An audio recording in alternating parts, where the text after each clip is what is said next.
Hello everyone, myself Abhijit Sinha. I am going to start chapter number 16 after completion of chapter number 15, which was North India after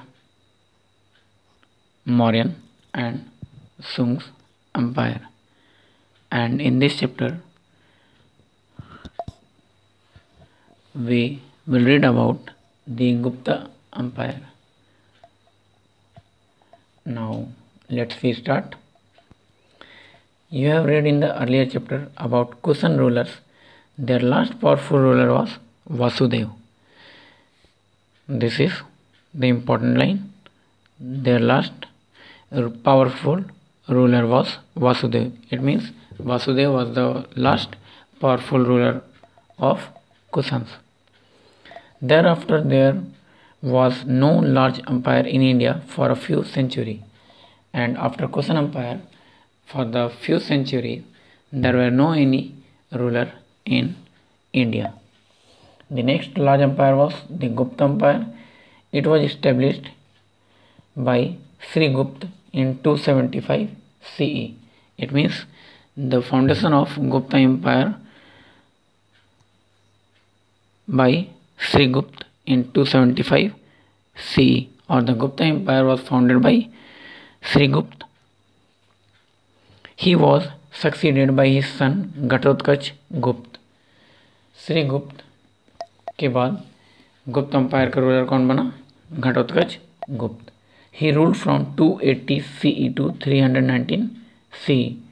It means for 39 years.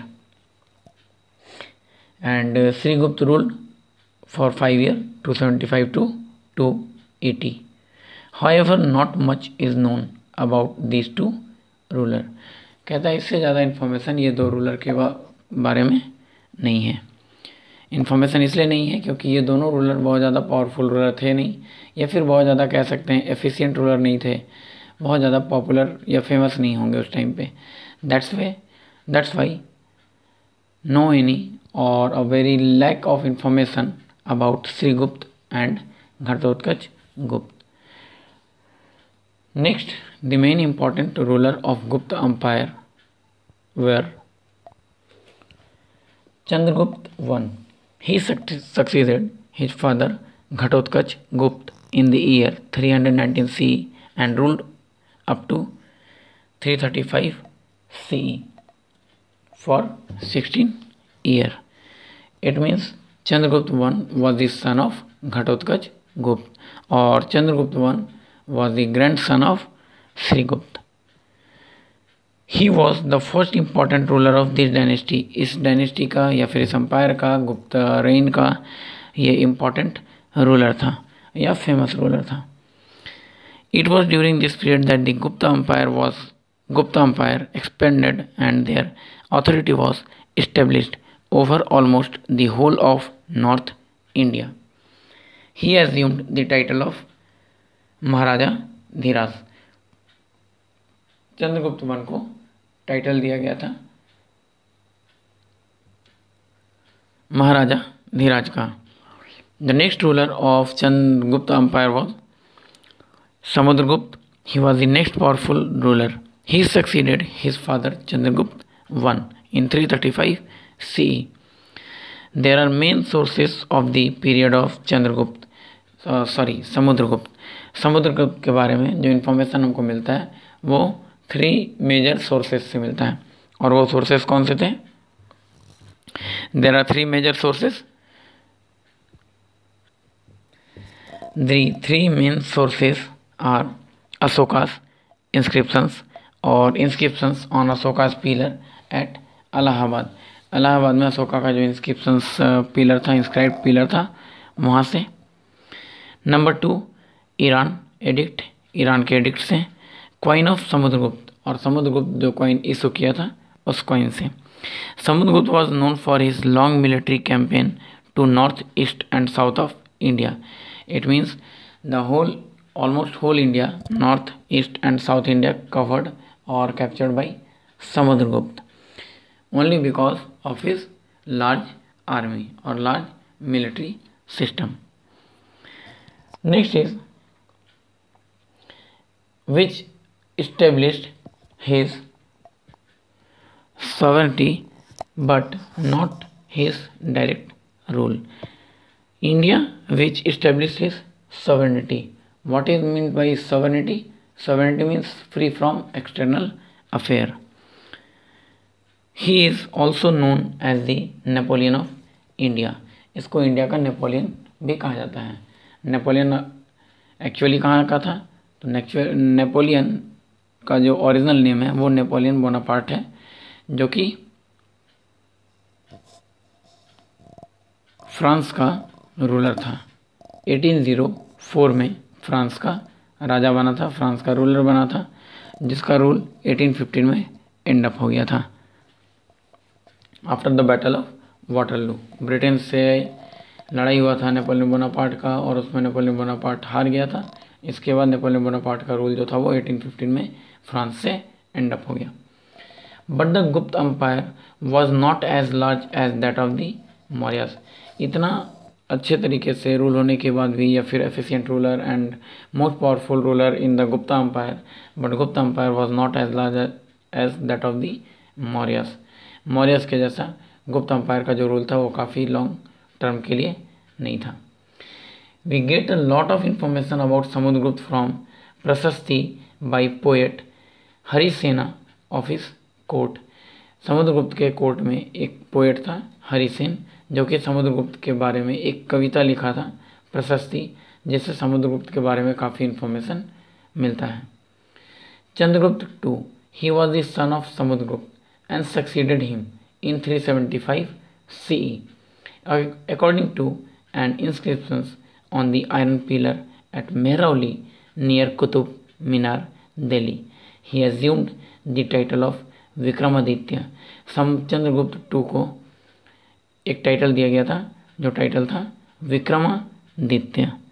इससे पहले हम लोग एक और title के बारे में पढ़े थे, जो था महाराजा धीराज, जो कि चंद्रगुप्त I को दिया गया था.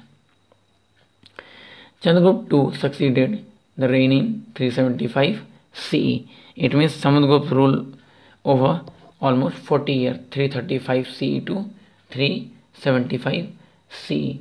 According to an inscription on the iron pillar at Mehrauli near Qutub Minar, Delhi, he assumed the title of Vikramaditya. कहता है जो इंस्क्रिप्शंस मिला है मेहरौली के पास से, आयरन पिलर से, जो कुतुब मीनार के पास है या उसके नज़दीक है, वहाँ से ये पता चलता है कि इसको विक्रमादित्य का टाइटल दिया गया था. किसे? चंद्रगुप्त II को. It means Chandragupta II assume the title of Vikramaditya, and this information we get from the iron pillar at Mehrauli in Delhi. The inscriptions also tells us about the victory campaign of Chandragupta. Chandragupta was not only a great warrior, it means Chandragupta II, not Chandragupta I. Chandragupta was not only a great warrior and an able administrator, but he was also a great patron of art and learning. He had many scholars, it means many knowledgeable person in his court, poet, kavi and artist in his court. The best 9 were known as the नवरत्न. चंद्रगुप्त के दरबार में भी नवरत्न थे, जो 9 gels कहलाते थे, या फिर जो बेस्ट 9 उनके कोर्टियर थे. Example, Kalidas was a renowned poet of his court. Chandragupta II के कोर्ट का सबसे जो फेमस कोर्टियर था, दरबारी जो था, नवरत्न में से एक, वो कालिदास थे. Next is we are going to discuss about the administration of Gupta Empire. The king was all powerful, but he ensured the welfare and happiness of the people. He had a council of ministers like Mantri, Sachiv, Sandhi, Vigrahik, महासेनापति etc. जैसे अभी के time में prime minister के साथ council of minister होते हैं, जैसे finance minister, railway minister, road and transport minister, textile minister, education minister, health minister. इस तरह से जितने भी मिनिस्टर हैं ये सारे काउंसिल ऑफ मिनिस्टर कहलाते हैं. अभी के टाइम पे प्रधानमंत्री के साथ जो ये लोग असिस्ट होते हैं. बट उस टाइम पे समुद्रगुप्त के टाइम पे, या फिर कह सकते हैं कि गुप्त अंपायर के रूल में, the king was all powerful. जैसे अभी पीएम को पावरफुल बताया जाता है एंड प्रेसिडेंट को नॉमिनल हेड, उस समय किंग जो था वो पावरफुल था। But he insured the welfare and happiness of the people. He had a council of minister like मंत्री, सचिव, संधि विग्रहिक, महासेनापति etc. They advice and assisted him. ये लोग रूलर को एडवाइस भी देते थे और हेल्प भी प्रोवाइड करते थे, असिस्ट भी करते थे। असिस्ट मतलब होता है हेल्प करना। The empire was divided into provinces known as bhuktis और desh. Empire was divided into small provinces such as in the current time it is known as district. जैसे अभी छोटे छोटे जिला में बांट दिया गया, डिस्ट्रिक्ट में बांट दिया गया, उस समय ये प्रोविंस हुआ करता था। दे वेर गवर्न बाई उपरिक, महाराज और भोगपति। जो भुक्तिस और देश को कंट्रोल करते थे या फिर छोटे छोटे प्रोविंस को कंट्रोल करते थे, जिनके अंडर में प्रोविंस था, उनके हेड क्या कहलाते थे? उपरिक, महाराज और भोगपति। Mostly princes were appointed to this post. Sometimes other capable and wise person were also appointed on this post. कहता है कभी कभी कि इस पोस्ट पे कौन अपॉइंट होते थे? प्रिंस अपॉइंट होते थे। Princes were appointed to this post, but later on the time or passage of the time other capable and wise person were also appointed on this post. The provinces or bhuktis were divided into vishayas and their head was known as विश्यपति। अभी देखिए यहाँ पे कुछ important चीज़ है जो हमको याद रखना होगा, इजीली याद रख सकते हैं। सबसे पहले तो एक बड़ा किंगडम जो था वो प्रोविंस में डिवाइडेड था। This one, king was the powerful but he ensured that the welfare and happiness of the people. तो किंग किसके लिए? किंगडम के लिए। इसको याद रखेंगे, king is for kingdom. Next is, अब इसके बाद क्या देखेंगे? तो ये छोटे छोटे प्रोविंस में डिवाइडेड था। प्रोविंस किस में? विश्यज में, जिनके हेड को विश्वपति कहते थे। अभी के टाइम की अगर बात कर लें तो जैसे एक कंट्री जो है वो स्टेट में डिवाइडेड है, तो ये जो किंगडम है वो स्टेट मान लेते हैं। स्टेट डिवाइड हो गया डिस्ट्रिक्ट में और डिस्ट्रिक्ट डिवाइड हो गया विलेज में। उसी तरह से किंगडम डिवाइड हो गया प्रोविंस में एंड प्रोविंस डिवाइड हो गया विशेष में। एंड विशेष के हेड को विश्वपति, जैसे अभी गांव के हेड को सरपंच कहते हैं या विलेज के हेड को हेडमैन कहते हैं या फिर मुखिया कहते हैं। नेक्स्ट इज, प्रोविंस के हेड को भोगपति कहते थे। They were help by a 4 men non governmental committee. The village administration was under the village headman and he was known as gramiyak. The gram panchayat looked after the needs of the villagers. ग्राम पंचायत का काम क्या होता था? विलेजर्स के need को, उनकी ज़रूरतों को देखना। Next is, do you know? Come on to the do you know? The Gupta rulers had well organized armies with elephants, chariots, cavalry and foot soldiers. Besides this, there were military leaders known as Samantas who supplied troops to the king wherever needed. It means the head of the military known as Samantas, and he supplied troops to the king. Troops means Sena.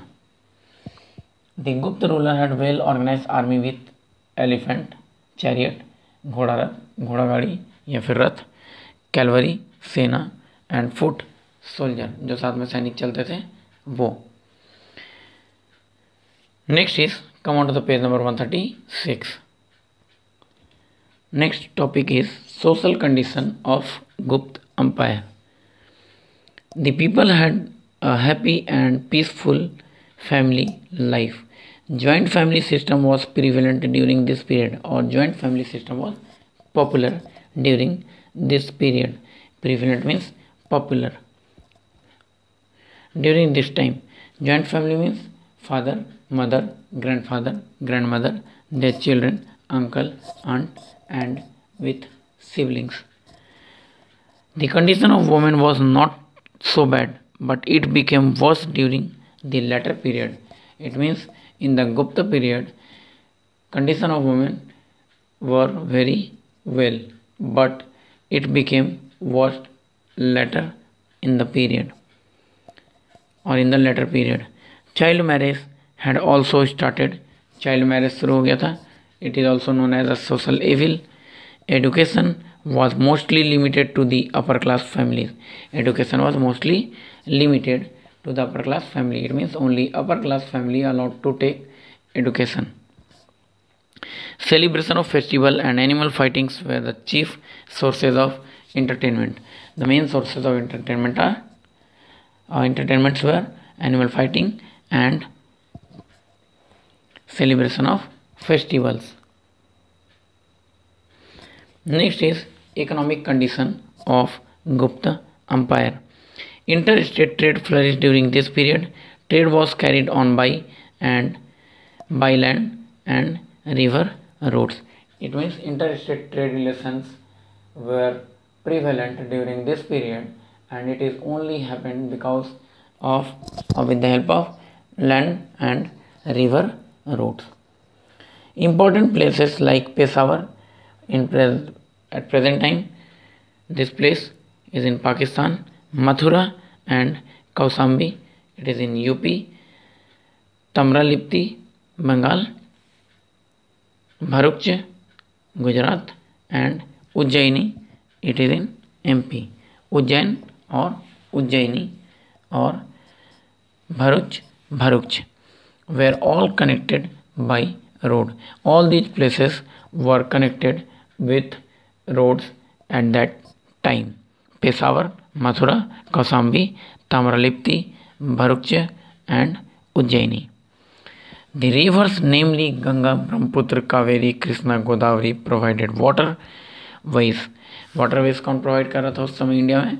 तो waterways जो provide हो रहा था वो Ganga, Brahmaputra, Kaveri, Krishna and Godavari. India's important export items were pearls, मोती, diamond, हीरा, precious stone, कीमती पत्थर, गारमेंट्स, ज्वेलरी, कपड़े, आइवरी प्रोडक्ट्स, हाथी का दांत से बना हुआ प्रोडक्ट, इंडिगो, नील, etc. The imports included gold, silver, copper, tin, silk, horses, etc. और इम्पोर्ट किस चीज़ का होता था? तो gold, silver, copper, tin, silk, horses, ये सब बाहर से मंगाए जाते थे. और जो ये आपने वर्ड देखे, ये सारे प्रोडक्ट्स और आइटम्स एक्सपोर्ट किए जाते थे, मतलब इंडिया से बाहर भेजा जाता था. The next one is the imports included Vietnam and Cambodia. It is in Cambodia were some of the countries with which the foreign trade was carried on. It means we have a trade relation or having a foreign exchange relation with some foreign countries such as Vietnam and Cambodia, and also with Brahmadesh, Myanmar, Java, Sumatra, Bali, Champa. Java, Sumatra, Bali, ये सब जितना भी है ना, ये सारा Japan और Indonesia के आसपास का छोटा छोटा आइलैंड है. Myanmar, Java, Sumatra, Bali, Champa, it is in Vietnam and Cambodia were some of the countries with which the foreign trade was carried on. And next one is agriculture was the main occupation of the people. At that time, agriculture was the main occupation. The farmers were the owner of land for providing irrigational facilities. Well, tanks, canal were constructed. The main crops were wheat, rice, pulses, barley, sugarcane, cotton, jute, vegetable, etc. ये सारा जो भी food item था वो main crops था. wheat, rice, pulses, barley, sugarcane, cotton, jute, vegetable, etc. Taxation remained the main source of revenue. Revenue का या income का, गवर्नमेंट के इनकम का या रूरल राजा के इनकम का मेन सोर्स क्या था? तो टैक्सेशन. इट मीन्स जो वो टैक्स लोगों से कलेक्ट करता था वो मेन रेवेन्यू था. नेक्स्ट इज कुछ फैसिलिटीज थे जो अवेलेबल थे such as after the occupations the facilities are well, कुआं बना हुआ था, टैंक्स था, canal were constructed. Why these three were constructed? Only to providing irrigations for the crop, irrigations to the crop. इस chapter में बस इतना ही। अभी नेक्स्ट हम लोग नेक्स्ट डे समुद्रगुप्त और गुप्त अंपायर या फिर चंद्रगुप्त या जितने भी गुप्त रूलर थे उनके रिलीजन के बारे में पढ़ेंगे कि वो किस रिलीजन को फॉलो करते थे। ओके, अच्छे से इसको रीड आउट करोगे, रिवाइज करोगे, नहीं समझ आएगा फिर से बैकवर्ड करके या फिर से इसको रिवाइंड करके देखोगे। Okay, thanks to all of you.